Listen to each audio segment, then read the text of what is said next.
Olá, sejam bem-vindos a mais uma leitura do Evangelho no Lar. Eu sou Camila Sanches, a sua corretora de lares. Por favor, separe um copo de água para cada pessoa que desejar receber a água fluidificada. E se você tiver algum animal de estimação, faça a limpeza das vasilhas e coloque água nova. Vamos iniciar com a oração de abertura. Rogamos ao Senhor Deus Onipotente que envie bons espíritos para nos assistir, que afaste os que poderiam nos induzir em erro e que nos conceda a luz necessária para distinguir a verdade da impostura. Afasta também os espíritos maldosos, encarnados ou desencarnados, que poderiam tentar lançar a desunião entre nós e nos desviar da caridade e do amor ao próximo. Se alguns procurarem introduzir-se aqui, faz que não encontrem acesso no coração de nenhum de nós. Bons espíritos que se dignam a vir nos instruir, nos tornem dóceis a seus conselhos. Nos livrem de todo pensamento de egoísmo, orgulho, inveja e ciúme. Nos inspirem compaixão e benevolência para com os nossos semelhantes, presentes ou ausentes, amigos ou inimigos. Façam que, finalmente, pelos sentimentos de que fomos animados, reconheçamos sua benéfica influência. Deem aos médios que escolheram para nos transmitir seus ensinamentos a consciência da santidade do mandato que lhe é confiado e da gravidade do ato que vão realizar, a fim de que o façam com o fervor e o recolhimento necessários. Se na reunião houvesse pessoas que a ela tenham vindo atraídas por outros sentimentos que não os do bem, abram seus olhos à luz e perdoem-nos, como nós perdoamos se vierem com más intenções. Pedimos especialmente ao espírito de André Luiz, nosso guia espiritual, que nos assista e que vele por nós. A leitura de hoje do Evangelho segundo o Espiritismo de Allan Kardec é do capítulo 25, Procurem e acharão. Observem os pássaros do céu, itens 6 a 8. Não acumulem tesouros na terra, onde a ferrugem e os vermes os corroem, e onde os ladrões os desenterram e roubam. Mas acumulem tesouros no céu, onde nem a ferrugem, nem os vermes os devoram, porque onde está seu tesouro, aí está também seu coração. Por isso lhes digo, não se preocupem em saber onde encontrarão do que comer para sustento de sua vida, nem onde conseguirão roupas para cobrir seu corpo. A vida não é mais que o alimento e o corpo mais que as roupas? Observem os pássaros do céu, não semeiam, nem colhem e nada guardam em celeiros, mas seu Pai Celestial os alimenta. Vocês não são muito mais do que eles? E quem de vocês pode, com todos os seus esforços, aumentar de um côvado sua estatura? Por que se preocupam também com as roupas? Observem como crescem os lírios dos campos.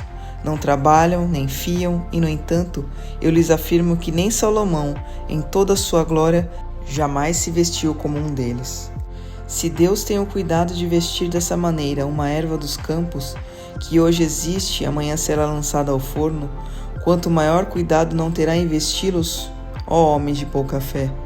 Não se preocupem, portanto, dizendo, o que vamos comer, ou o que vamos beber, ou com o que vamos nos vestir, como fazem os pagãos que andam em busca de todas essas coisas, porque seu Pai sabe que tem necessidade delas.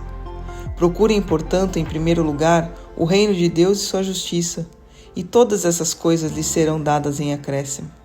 Assim, pois, não fiquem preocupados com o dia de amanhã, porque o amanhã cuidará de si.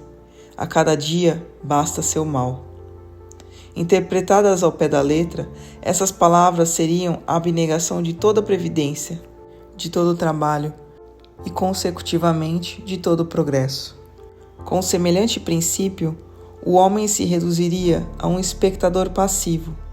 Suas forças físicas e intelectuais ficariam inativas.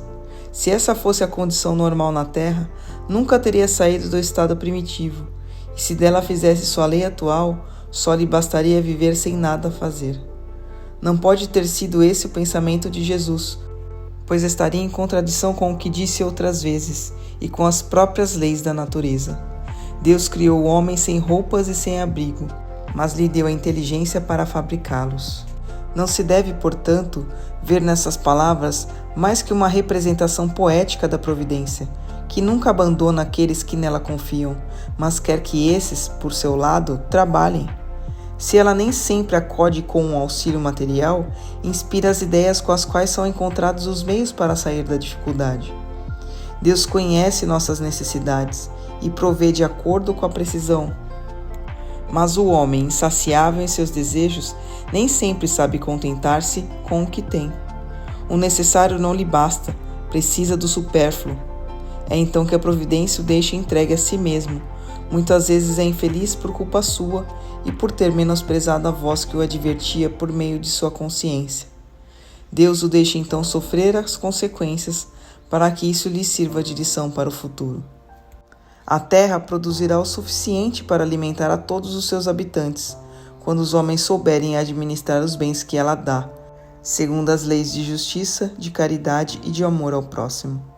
Quando a fraternidade reinar entre os diversos povos, como entre as províncias de um mesmo império, o supérfluo momentâneo de um suprirá a insuficiência momentânea do outro, e cada um terá o necessário. O rico, então, se considerará como um homem que possui grande quantidade de sementes. Se as semear, produzirão o cêntuplo para ele e para os outros. Mas se comer essas sementes, se desperdiçar e deixar perder o excedente daquilo que comeu, nada produzirão e não haverá o suficiente para todos. Se as guardar em seu celeiro, os vermes as devorarão. É por isso que Jesus diz: não acumulem tesouros na terra, porque são perecíveis, mas acumulem tesouros no céu, porque são eternos.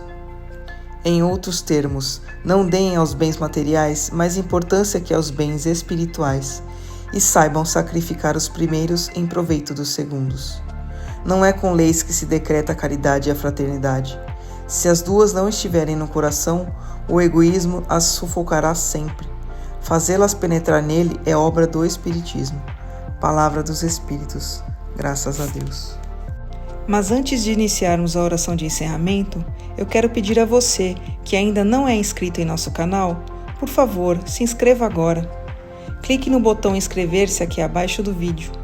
Aproveita para ativar o sininho das notificações e receber todos os nossos vídeos.